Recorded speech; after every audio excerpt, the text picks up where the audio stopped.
All right, we're back. We're back in Tennessee. Got my OG crew here with me, and so literally just got off a plane yesterday. Still jet lagged, still kind of sleepy. I've got, at this point, at the time I'm recording this, I still have 4 reviews from the summer to upload before this one even sees the light of day, and I got stuff I got to do to get ready to go back to work tomorrow. So why then would I take the time to go and see this movie? Well, 2 reasons. One, practically, I want to drive the car around a little bit, get it kicking. It's only done a few little short hops here and there over the summer while I was gone.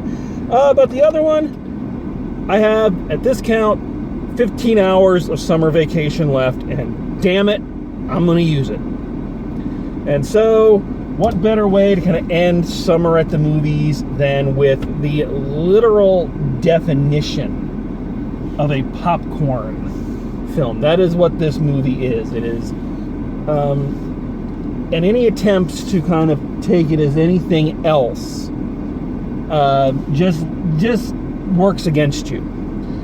I'll be honest before I kind of get into this.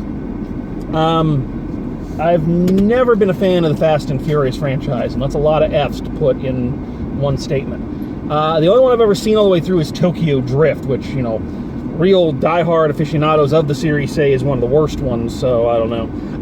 But I've never really dug it, and but I must say I respect the kind of path it's taken from this pseudo-serious, taking itself way too seriously, you know, that kind of genre that was really popular in the early 2000s, of these underground cultures that are so much more evolved and clear thinking and about freedom and this and that and then this. They're going to free us from the confines of the man and all that shit kind of stuff, to these just kind of balls to the wall, you know, hyper masculine, you know, stunt and, you know, choreography shows. So I respect that they've kind of they gauged the market and realized what was making them their money and really have gone for it.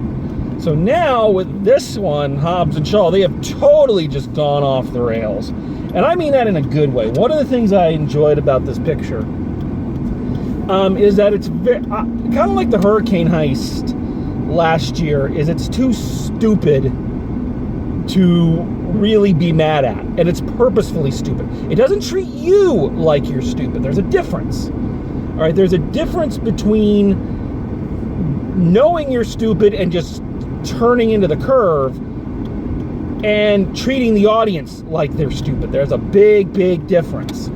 And this one, like the hurricane heist, was like, this is a stupid premise. We got a lot of unbelievable shit, and we are just gonna hit the gas and go full steam ahead. And to me, like the hurricane heist, it's a throwback to those really heavy concept action movies of the 80s and 90s, mostly the 80s, you know, things like the original Terminator, things like you know, Predator, a lot of Schwarzenegger films in there. You know, these films that, you know, when you really say them out loud, a cyborg from the future comes back to kill somebody, they sound really ridiculous, but when done right, you know, they really work. And this one kind of goes in that direction.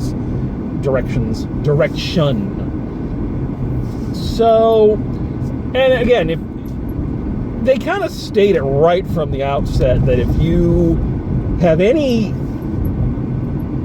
preconceived notions, if you have any tendency to want to take this movie at all seriously, you need to ditch that. And that works. I think a lot about this film works really well.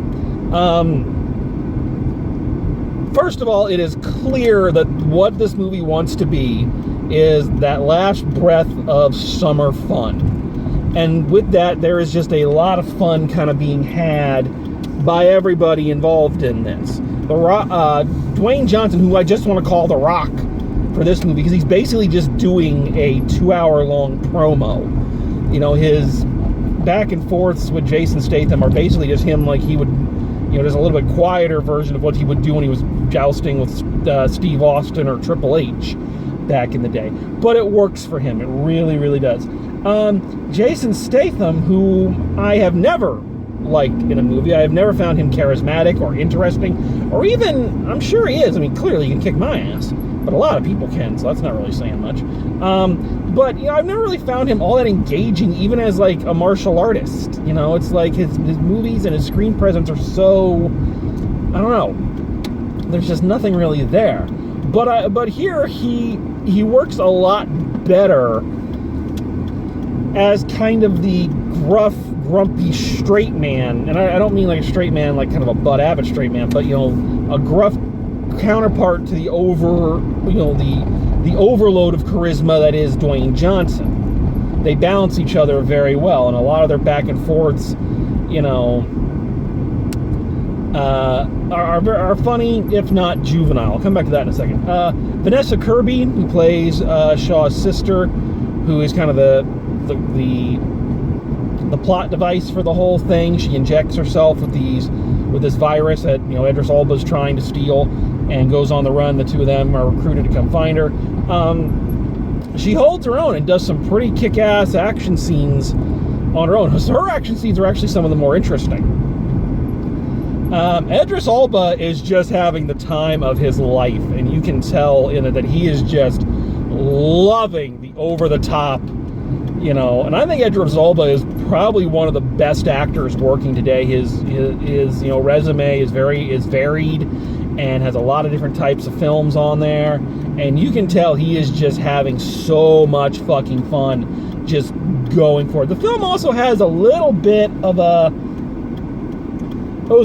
its DNA, I think, to the kind of the classic era, kind of late era Roger Moore Bond films, those ones that were just that step above reality, and they were getting sillier, but they were kind of going, you know what, it's a fucking spy movie, get over it.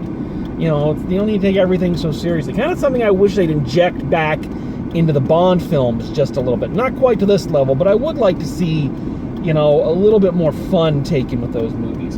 Anyway, off on a tangent. So the stars are all having a great time. Ryan Reynolds is in here doing his Ryan Reynolds thing, and in this context where everybody is kind of doing a Ryan Reynolds thing, it's not as annoying as it has been in recent years. So yeah, a lot of fun in the cast. The only problem is, well, there's a couple problems. The biggest problem is one of engagement. Now, I have not been a fan or a follower of the Fast and Furious series. So I'm going to say I'm brand new to it. I've never seen these characters interact in any of the other films. But for me, the problem is one of engagement, in that I don't care about any of these characters because they are such, you know, overly masculine, overly hyped, you know, to the nth cup degree kind of characters. There's not really anything for the audience to gleam onto. You can't even really do a self-insert kind of thing, wish fulfillment, fantasy fulfillment, kind of like James Bond has always been. So therefore, there were some really great action scenes, but I found myself actually getting a little bored with them because I really didn't care about any of the characters. You know? And I'm not saying I needed to, you know, have deep-seated, you know, feelings for them. I mean, honestly, these characters were at their worst when they were trying to be deep and meaningful and have these really heartfelt conversations. It's when the film really slowed to a grind. But because the characters really didn't have much, I really didn't feel connected to them. So therefore, well, yeah, the action scenes were pretty good. I also was just kind of going, all right, are we, you know, let's move on here to a little something. I will say that does not count for the very end. The very end chase scene with a bunch of Samoans in beat up and hot rodded out old trucks dragging a helicopter behind them, and then the end fight between Idris Elba, Jason Statham, and Dwayne Johnson, that's all fucking awesome. I'm sitting there, others are going, okay, this is actually pretty awesome. I also like that. I like how, two things I liked about that. One, I love how the Fast and Furious franchise, again, a lot of F's, they know I'm getting ready for the school year, a lot of F's. Anyway. They know that one of the big selling points of that has been these big souped up cars and, you know, big manly cars. And this chase scene is all these beat up, broken down, you know, souped up old cars. I thought that was pretty good of them, kind of taking the piss out of themselves. And I really did like, there's this whole undercurrent, the whole bad guy organization, their Spectre or whatever scheme is this whole thing that humans need to evolve, you know, and add technology into them, make themselves cyborgs in order, they need to be the Borg, basically. And of course, as you know from the trailers, the end fight scene, they, for various reasons, they take the fight back to The Rock's home of Samoa and have the big punch up with a bunch of Samoan guys with ancient weapons. And I liked that. I liked the juxtaposition of, you know, basic, you know, old school versus technology, new school. I liked that. Though I must say, I feel, again, like this film, I'm almost surprised this thing wasn't produced by the WWE. Because, again, I feel like this film was another vehicle to put Roman Reigns over. You know? Because he has no lines in this movie. But he's standing there all the time, you know, looking all Roman Reigns-y. And then during the big fight scene, every other guy's getting punched, not Roman Reigns. Samoa drop on this motherfucker, spear on that motherfucker. Hoo-ah! You know, it's like, is this all just done to put Roman Reigns over? So yeah, all in all, a nice little bit of summer fun. However, there are two things about this movie that really stuck out of my mind. Just two, you know, deeper thoughts about, you know, the subtext of this movie. Yes, you know, the subtext of Hobbs and Shaw. Sounds like a great title for the, you know, for a book. There's one thought I had while watching this movie, and really when I've seen things for any of the Fast and Furious movies. The Fast and Furious movies always remind me of any time I see somebody zip past me in a souped-up car or vroom past me in a truck, you know, showing off their big car. But to me, the first thing that goes through my mind is that guy must have a really small penis to have to show off that much. And that's what this movie, that's what all these movies in this movie, like I say, it goes for a mangasm to the nth cup degree. And you really do start kind of looking at it going, what is this movie overcompensating for? Is, you know, it's lack of talent, it's lack of plot, you know, what is it trying to prove? Why is it trying to show me that it's the biggest man? Why is it trying to be the silverback? You know? But then something dawned on me.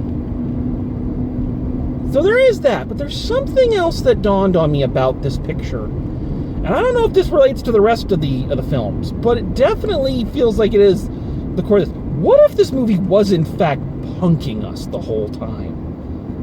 One of the things I noticed about, you know, the back and forth between The Rock and Jason Statham is that it's all very juvenile. Now you could say that's just part of the joke, you know, that they're acting like big kids, because their insults are all very, you know, what kids would say to each other on the schoolyard or on Twitter or wherever. You know, well, you're a jerk. Well, you're ugly. Well, you're a bitch. Well, you're this. Obviously just that with adult language. All right? And I'm watching it going, okay, these guys are selling it, but it's really, you know, really juvenile kind of back and forth. It's not really that interesting or funny. And then I'm like, what if that's the point? And not just in a, you know, it's the point because they're supposed to be acting like little kids. What if that's the point they're making about us? Combine that with the overcompensation. And what if this movie, and by extension, The Fast and Furious, what if these movies have really been taking the piss out of us the entire time? Saying, this is what toxic masculinity, this is what overcompensation, male overcompensation, what if this is what it really is? Just two little kids bragging about whose dick is bigger, when really both of them are just so lost and insecure. What if this movie, and by extension the entire franchise, has really not been a glory call to the greatness of manliness, but really been an indictment of it? Look how stupid these guys are. Look how stupid all of this is. This is what toxic masculinity brings us to.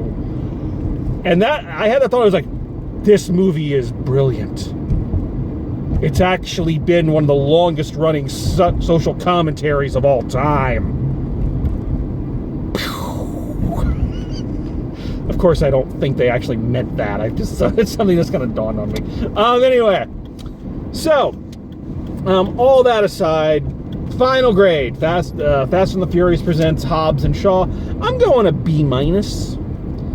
I think it could have been a little bit more engaging in terms of the characters and whatnot. But again, if you're a fan of the Fast and Furious franchise, there's a tongue twister for you. You're a fan of the Fast and Furious franchise, you probably are all about it, kind of like the fans of the Marvel Cinematic Universe would get more out of Endgame than somebody who'd only seen 2 or 3 of them. You know?